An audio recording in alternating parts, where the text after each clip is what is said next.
में घोड़ा आएगा कैसे, आकर गायब कैसे हो गया?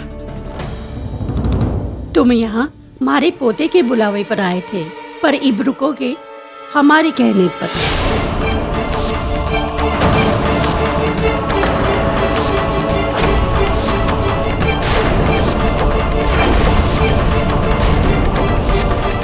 अपने बेटे की लाश को देखा है हमने, और एक माँ होके इतना ही कह सकते हूँ कि उसकी मौत कोई आम मौत नहीं थी। थारे को हमारे बेटे के हत्यारों को ढूंढना ही होगा।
तुमने यहाँ आने की हिम्मत कैसे की? और ये क्या किया तुमने? पिछले 93 सालों से इस स्कूल के किसी सदस्य ने उस कमरे का ताला खोलना तो दूर, उसके आसपास भटकने की जरूरत तक नहीं की। और तुम कल की आई लड़की, तुम्हें ना इस घर की मान मर्यादा का ख्याल है, ना रीत परंपरा का। अपने मनुष्य कदमों से तुमने उस श्रापित कमरे का न सिर्फ ताला खोला, बल्कि पंडित जी के लगाए हुए उस टोटके को भी। घोर अशुभ हुआ ठाकुर साहब, घोर अशुभ हुआ। 93 साल से दादाजी की लगी हुई सीमा ने अब तक इस शराब को रोके रखा, पर आज आपकी बहू रानी ने इस मर्यादा को तोड़ दिया।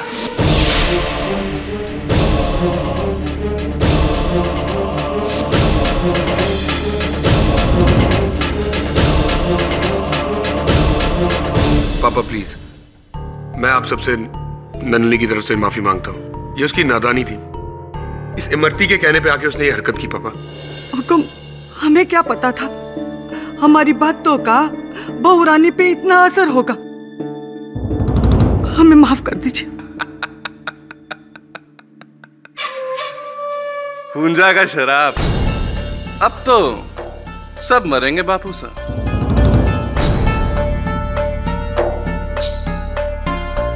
एक एक करके मरेंगे सब, आप तो पहले जाएंगे। चुप हो जा नालायक, तुझे तो हम पहले ही नशे की वजह से खो चुके हैं। पापा ये शराब वराब कुछ नहीं होता। आप लोग कैसी तकियानुसी बातों में यकीन रख रहे हैं। चुप रहे संजय, ये तू नहीं, ये थारे ऊपर चढ़ा इस शहरी लड़की का भूत बोल रहा है। देख लिया विक्रमजीत, थारी लुगाई ने जो शहरी बहू लाने की जिद की थी, जे का क्या परिणाम निकला। हवेली में आते ही थारी मौत का दरवाजा खोल दिया। पापा प्लीज मुझे माफ कर दीजिए, मुझसे बहुत बड़ी भूल हो गई है। भूल तो हुई है और इसका प्रायश्चित भी तुम्हें ही करना होगा।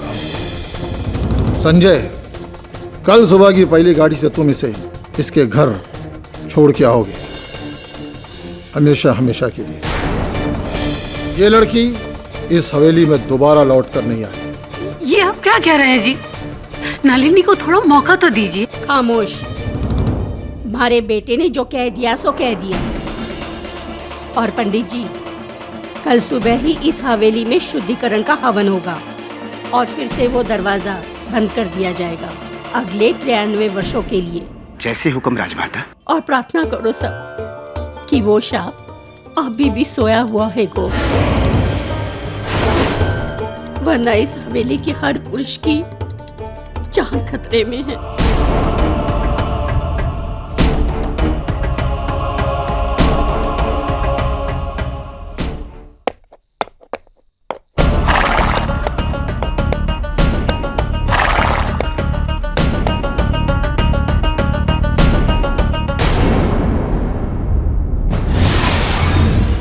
देता हूँ तुझे आज के बाद तेरे घर में पैदा मेरे हाथों मरेगा।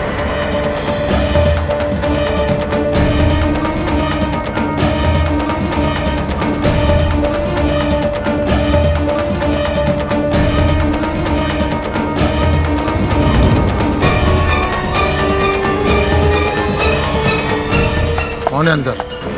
कौन है?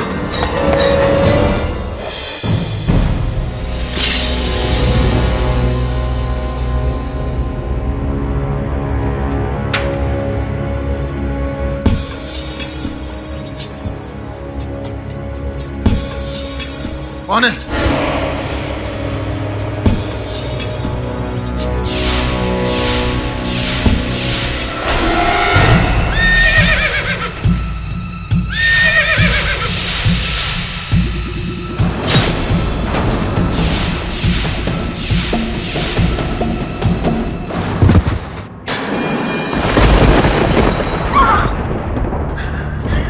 क्या हुआ माँ?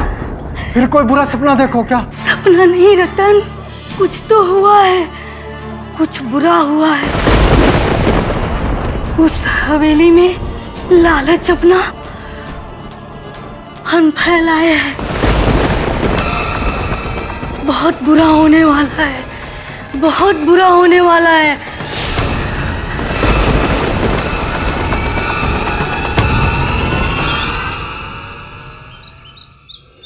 इंस्पेक्टर प्लीज मेरी बात सुनिए, मैंने कुछ नहीं किया। चलो आप नलिनी को कहाँ लेके जा रहे हैं इंस्पेक्टर?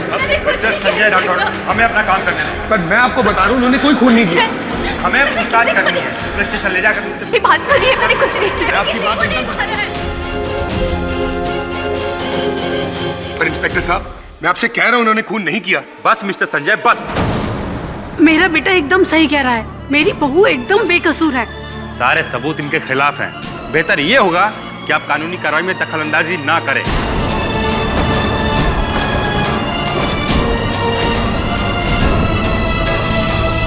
ले चलो इनको। इंस्पेक्टर सुनिए, संजय, संजय,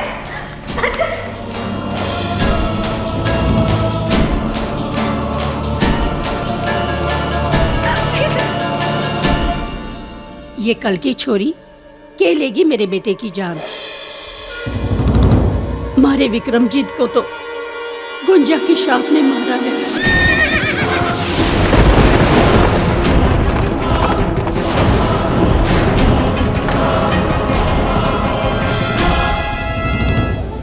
पूजा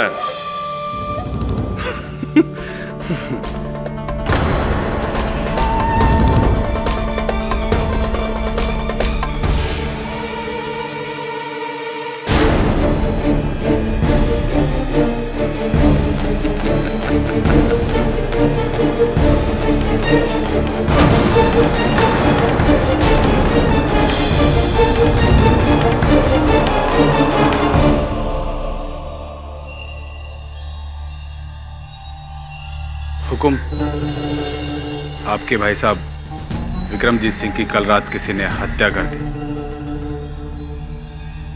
उसी कमरे में?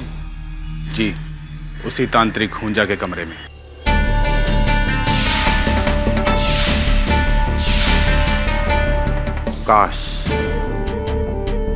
काश हम उस कमरे को देख सकते एक बार।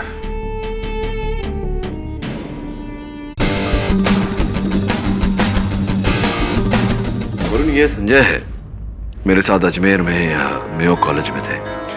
तुम 2-3 वर्ष ही जूनियर थे मुझसे ना? Right. Hi, is everything okay? सब ठीक है? नहीं, सब ठीक नहीं है वरुण। इनकी पत्नी जी नलिनी जी को इन्हीं के पिताजी की हत्या के आरोप में पुलिस ने गिरफ्तार किया है। पर केडी, नलिनी मेरे पिता अपने ससुर का खून क्यों करेगी? केडी, मेरी वाइफ एक एमए टॉपर है, पढ़ी लिखी हिस्टोरियन है, मुंबई यूनिवर्सिटी में प्राचीन सभ्यता पे लेक्चरर है। इतनी सभ्य लड़की क्या ऐसी हरकत करेगी? मेरे पिता की पीठ में खंजर घोपेगी? तुम्हें किसी पर संदेह है? सारे या तो घर के लोग हैं या पुराने वफादार, पता नहीं। दादी साहब का तो ये कहना है कि ये सब हुंजा का शराब है। हुंजा कौन है? क्या है उसकी कहानी?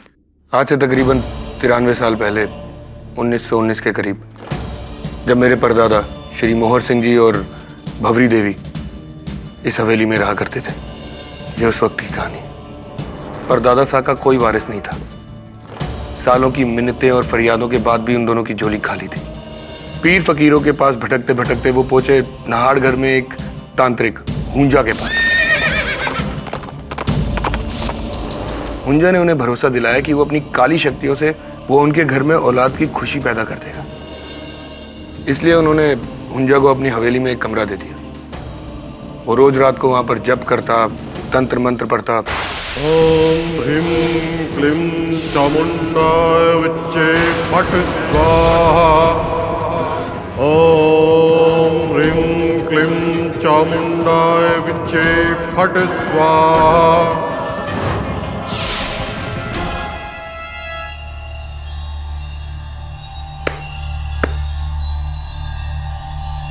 ठाकुर मोहर सिंह, मेरी तपस्या रंग लाई।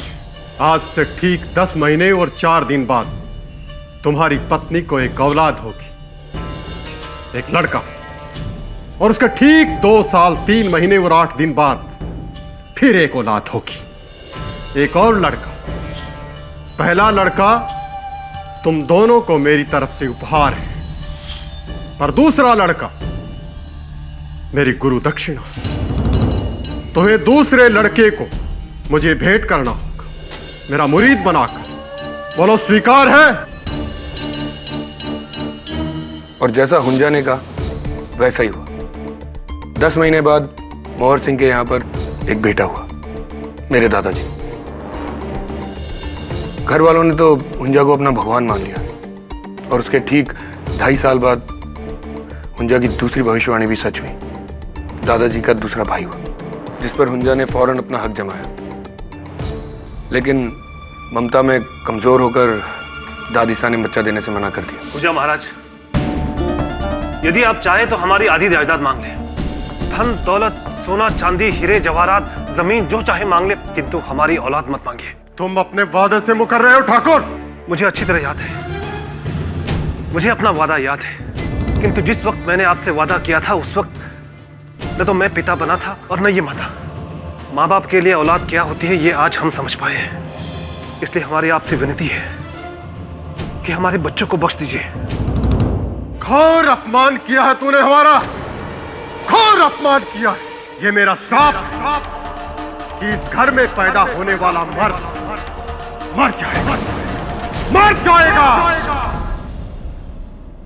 और हुंजा ने अपना मन बना लिया था। वो अपनी गुरु दक्षिणा लिए बगैर वहां से नहीं जाने वाला था। उस रात उसने उस बच्चे को वहां से उठा लिया।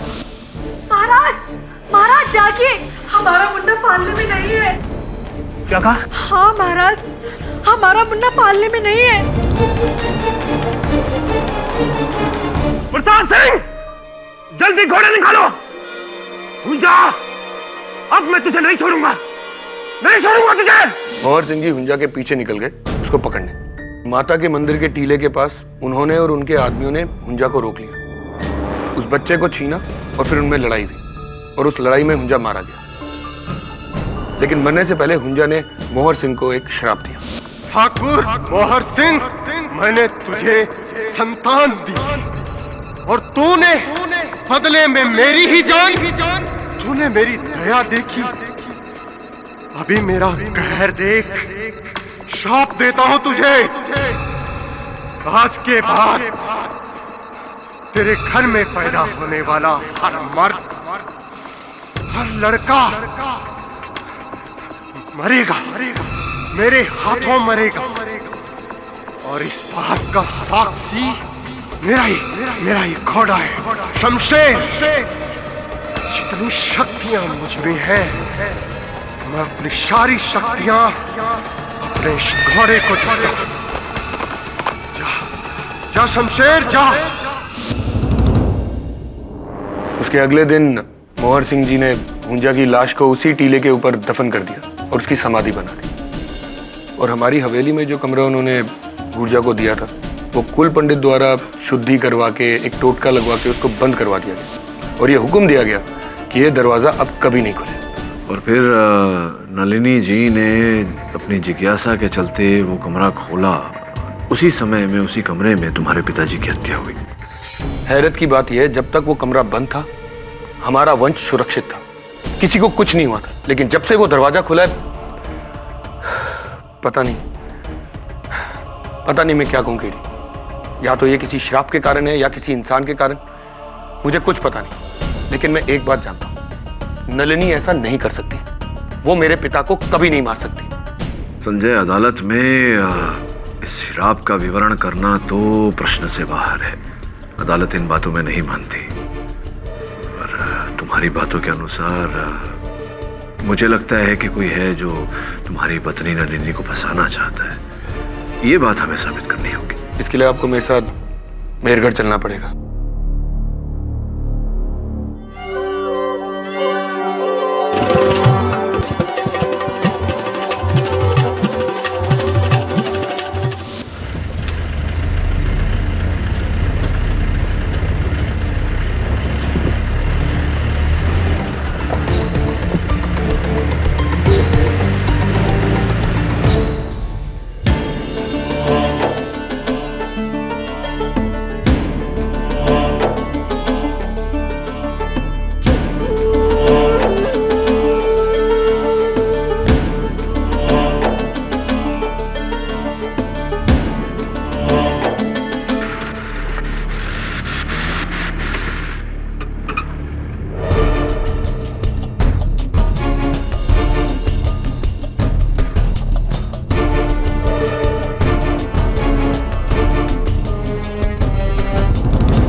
कोई व्यक्ति आया था यहाँ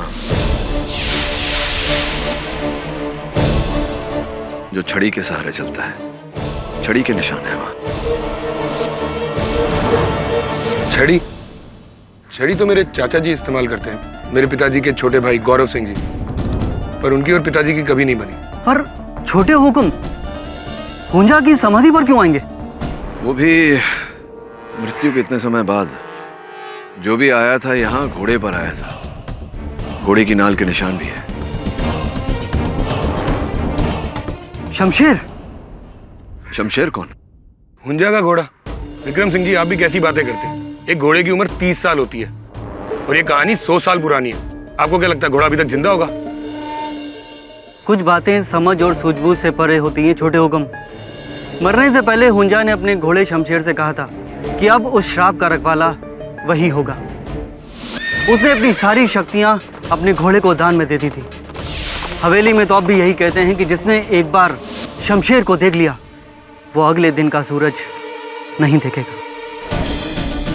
ये हम अदालत में कह सकेंगे?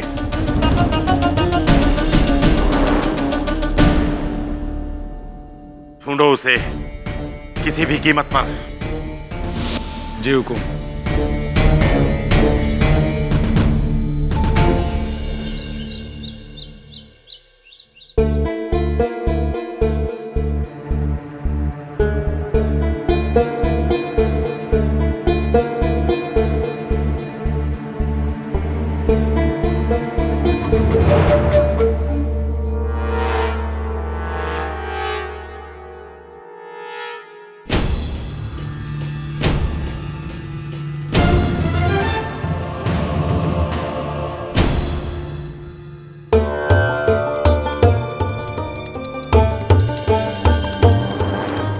हमारे राजमाता,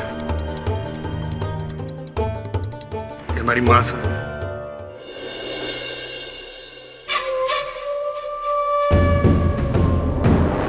वो हमारे बड़े भाई उद्धव सिंह।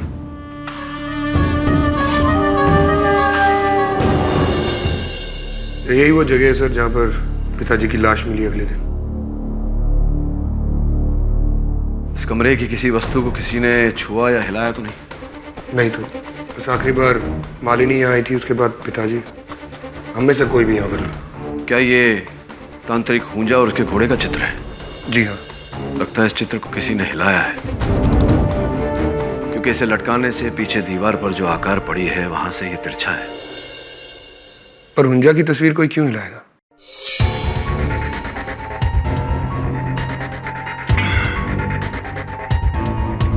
वरुण, जरा सहायता कर मेरी।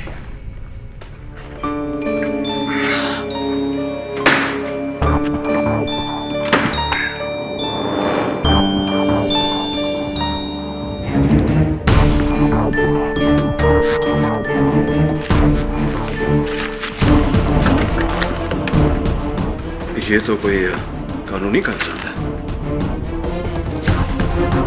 ये जमीन मुंबई में कहीं पालगढ़ में है, किसी जमुना लाल बिष्ट के नाम। जानते हैं आप इन्हें? नहीं, मैं तो पहली बार ही सुन रहा हूँ। इनफैक्ट पापा ने भी कभी इनके बारे में कोई बात नहीं की। सर, आपको लगता है इस जमीन के पेपर्स का ठाकुर विक्रमजीत की हत्या से कोई कनेक्शन है? कुछ प्रश्नों के उत्तर अदालत में दिए जाते हैं। हुकुम, आज से 93 साल पहले सन 1919 में राठौर राजघराने को हुंजा नाम के तांत्रिक ने श्राप दिया था कि इस राजघराने का हर मर्द दर्दनाक मौत मरेगा। ये मेरा श्राप कि इस घर में पैदा होने वाला मर्द मर जाएगा।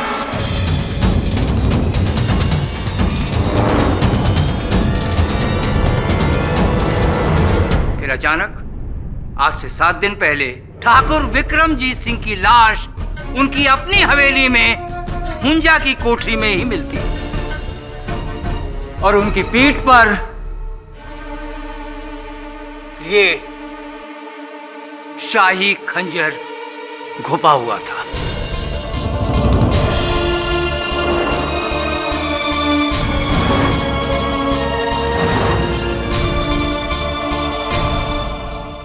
मेहरगढ़ के लोगों का यह भी मानना है कि हुंजा की आत्मा ने लौटकर ठाकुर विक्रमजीत सिंह से बदला लिया और अपना श्राप सच साबित किया। पर 100 बात की एक बात, आज के युग में मैं और आप इस कहानी पर कैसे विश्वास कर सकते हैं, जबकि ये कहानी कुछ और ही बयान कर रही है। हुकुम, इस खंजर पर किसी तांत्रिक हुंजा के निशान नहीं, इस लड़की की उंगलियों के निशान।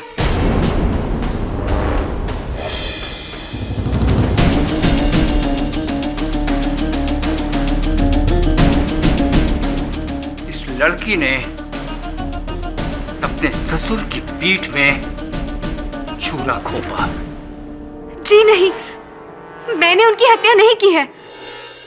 ये लड़की मिस नलिनी रूंगटा मुंबई से 3 साल पहले ये श्रीमान संजय सिंह राठौर से मुंबई में मिली एक पार्टी में। बात दोस्ती में बदली, दोस्ती प्यार में, और फिर प्यार परवान चढ़ा, और इस हद तक कि 4 महीने पहले ये बहू बनकर मेहरगढ़ की हवेली में आ गई। और तब से आज तक इन्होंने इस हवेली के कायदे कानून और रस्मों तक का पालन नहीं किया, जबकि ये उल्टे। जज साहब, प्लीज मैं कुछ कहना चाहती हूँ। सर, मैं एक हिस्टोरियन हूँ और बचपन से ही मुझे प्राचीन काल और इतिहास का बहुत शौक रहा है। और जब शादी करके मैं इस हवेली में आई तो हमारी नौकरानी इमरती से मुझे उस बंद कमरे के रहस्य के बारे में पता चला।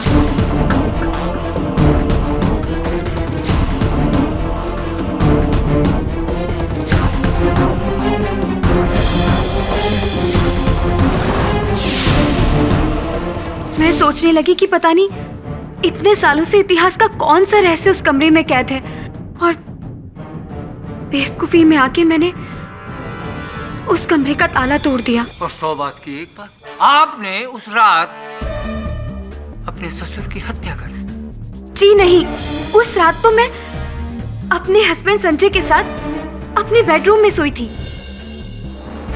तो फिर इस खंजर पर आपकी उंगलियों के निशान कैसे? इस खंजर पर इनकी उंगलियों के निशान इस कारण है क्योंकि सर्वप्रथम बार जब ये उस कक्ष में गई थी, इन्होंने मेज पर से ये खंजर उठाई। स्पष्ट है कि इसी बात का लाभ उठाकर किसी ने इन्हें फंसाया है।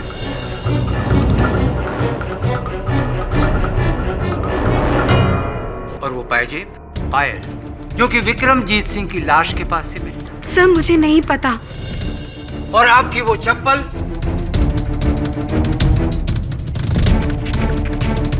ये चप्पल जिसपे विक्रमजीत सिंह के खून के निशान थे। मुझे नहीं पता ये सब कैसे। तो आपके पास एक ही जवाब बचा है कि मैं नींद में थी, उठी, मैंने खंजर उठाया और विक्रमजीत सिंह का खून कर दिया।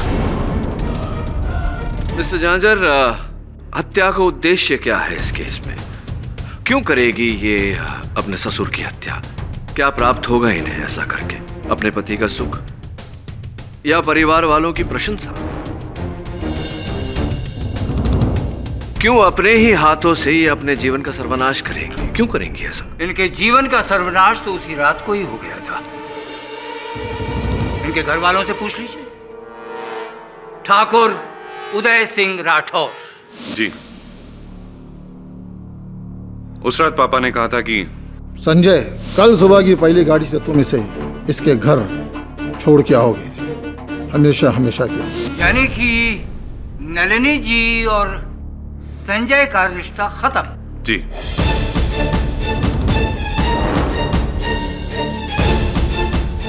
आपको नहीं लगता कि इस घटना के बाद नलिनी जी के मन में आपके पिता के प्रति घृणा, नफरत बढ़ गई हो? हुकुम, एक औरत से उसके पति को छीनना ये कोई साधारण घटना नहीं है। जी, मैं भी मानता हूं। नलिनी ने ही पापा की जान ली।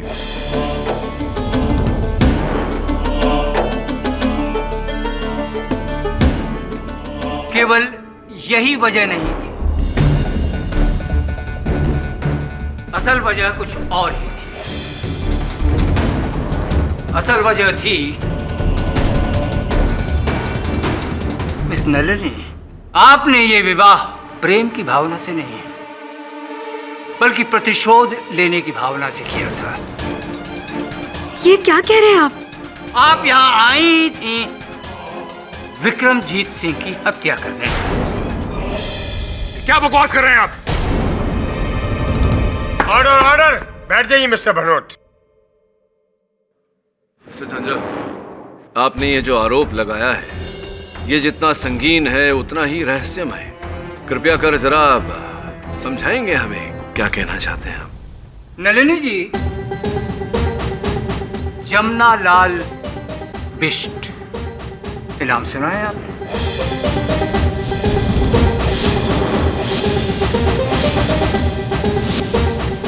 क्या हुआ पाठक जी, ये नाम आपने पहले सुना है? श्री जमुना लाल बिष्ट। ये जमीन मुंबई में कहीं पालगढ़ में है, किसी जमुना लाल बिष्ट के नाम। नलिनी जी, जमुना लाल बिष्ट कौन? बोलिए ना। जी, वो मेरे नाना थे।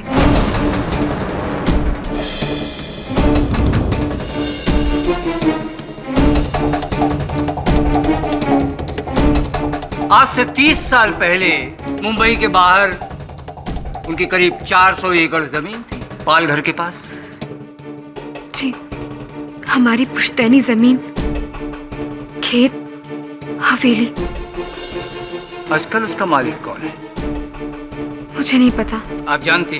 देखिए, आज से 30 साल पहले एक व्यापारी ने मेरे नाना जी को धोखा देकर वो सारी पुश्तैनी जमीन उनसे हथिया ली थी। और इसी वजह से आपके नाना को सदमा पहुंचा और दिल के दौरे की वजह से उनका निधन हो गया।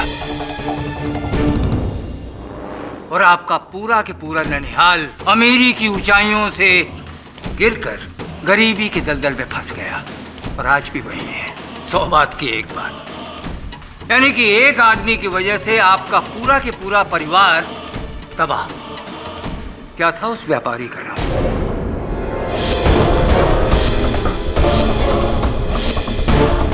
नलिनी जी, मैं उस व्यापारी का नाम पूछ रहा हूं।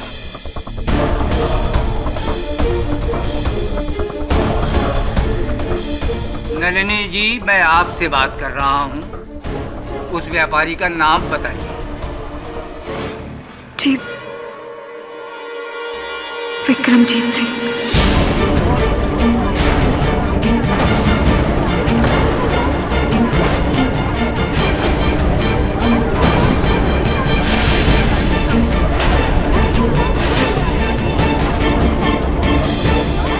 Vikramjit Singh Rathore. Silence in the court. अब समझे पाठक जी, नलिनी जी ने इस घर में शादी क्यों की? अपने नाना को उसका हक दिलाने के लिए और ठाकुर विक्रम सिंह को उनके किए की सजा देने के लिए।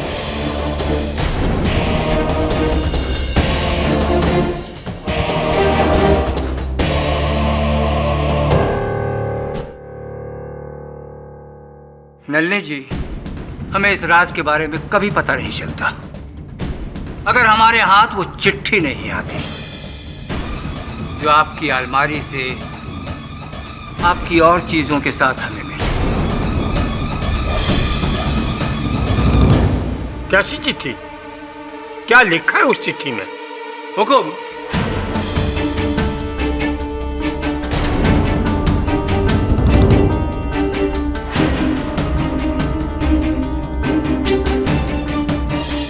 ये चिट्ठी नलिनी जी ने अपनी नानी को अपनी शादी के 3 दिन बाद लिखी थी। और ये हैंडराइटिंग नलिनी जी की है। इसकी तकसीद हैंडराइटिंग एक्सपर्ट ने की है। प्यारी नानी, आपको खुशी होगी ये जानकर कि अब मैं उस घर में पहुंची हूं जिसने हमारे घर को बर्बाद किया था। और बहुत जल्द मैं उस जमीन के पेपर ढूंढकर विक्रमजीत सिंह को उसके किए की सजा दिलाकर 30 साल बाद हमें इंसाफ मिलेगा।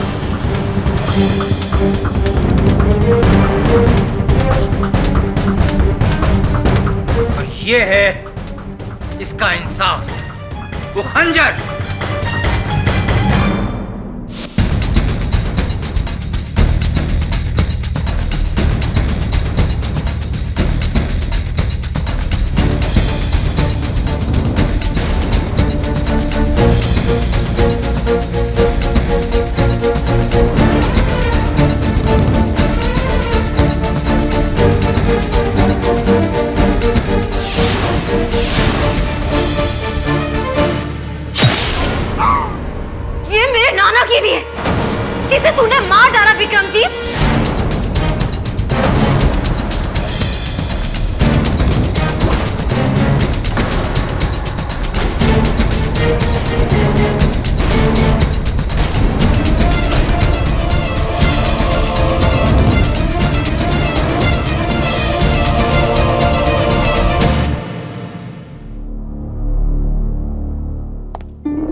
एक बार मुझसे कहा था कि तुम्हें इंसाफ चाहिए। मैं अपने पापा, घर वाले, सबसे लड़के तुम्हें तुम्हारी नाना जी की प्रॉपर्टी दिलाता।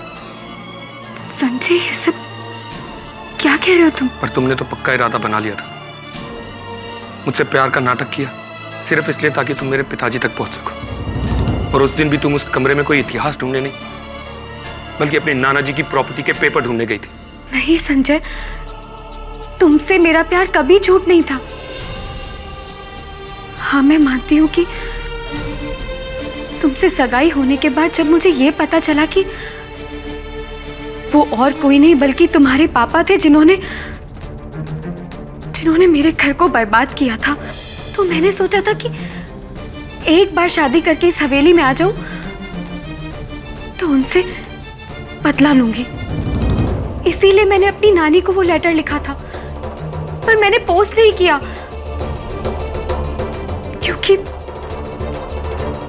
क्योंकि मैंने अपना इरादा बदल लिया था। मैं तुम्हें दुख नहीं देना चाहती थी। इनफैक्ट मैं तुम्हें सब कुछ बता देना चाहती थी, पर झूठ झूठ सब झूठ। मुझे तुम्हारी किसी बात पे कोई भरोसा नहीं। उदय भैया शुरू से कहते थे कि पिताजी का खून तुमने किया, और मैं तुम्हें बचाने के लिए शहर गया, केडी के पास गया। तुमने मुझे बहुत बड़ा धोखा दिया, बहुत बड़ा। Sanjay listen to me. Sanjay, मैंने नहीं मारा उनको। संजय,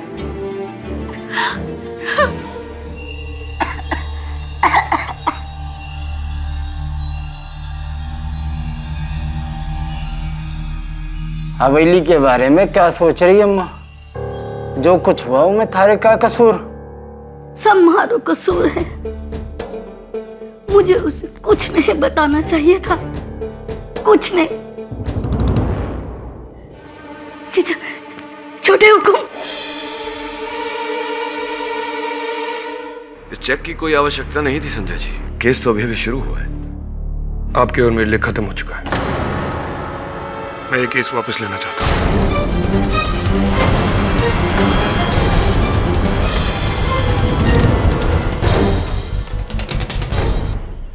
लेकिन जिसकी दुहाई देके मैं आपके पास आया था, उसी पे मुझे खुद यकीन नहीं रहा, तो आप केस लड़के क्या करेंगे? आप यहाँ आए उसके लिए आपका बहुत बहुत शुक्रिया, पर अब आप यहाँ से जा सकते हैं। नलिनी को उसकी किए की सजा कानून देगा। देखिए संजय जी, नलिनी यहाँ से जा सकते हैं मिस्टर पाठक।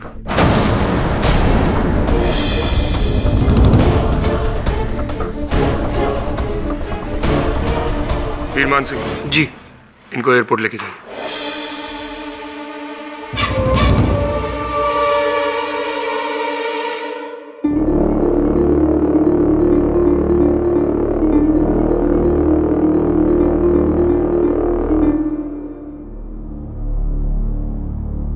केडी साहब, पहली बार बिना केस सॉल्व किए हमें वापस लौटना पड़ रहा है। It's always the first time. अच्छा हुआ आप वापस जा रहे हो केडी साहब, वरना दोनों ही सूरतों में आपकी हार होती। ना ही आप नलिनी बहू को बचा सकते हो और ना ही तांत्रिक होजा को पकड़वा सकते हो।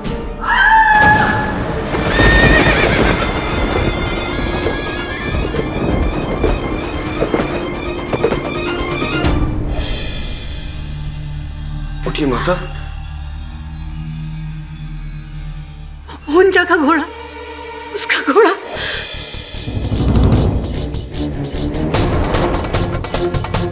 शमशेर, मासा, ये क्या बात कर रही हैं आप? हवेली में घोड़ा? हाँ, हम अपने कमरे में जा रहे थे, हमने घोड़े के चलने की आवाज सुनी।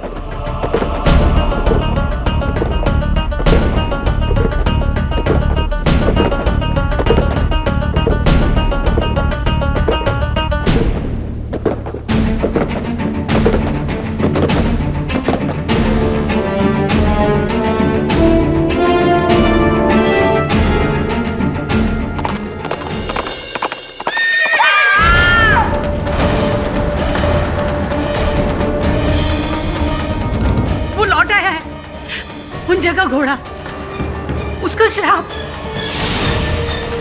उसका घोड़ा, वो लौट आया है। कहाँ देखा था आपने उस घोड़े को? यहाँ। लेकिन अजय, यहाँ तो घोड़े के होने का कोई चिन्ह नहीं, कोई निशानी नहीं।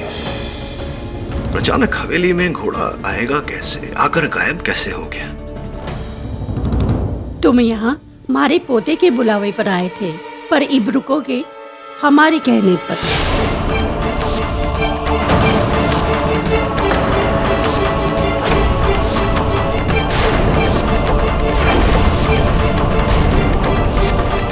अपने बेटे की लाश को देखा है हमने, और एक माँ होके इतना ही कह सकते हूँ कि उसकी मौत कोई आम मौत नहीं थी।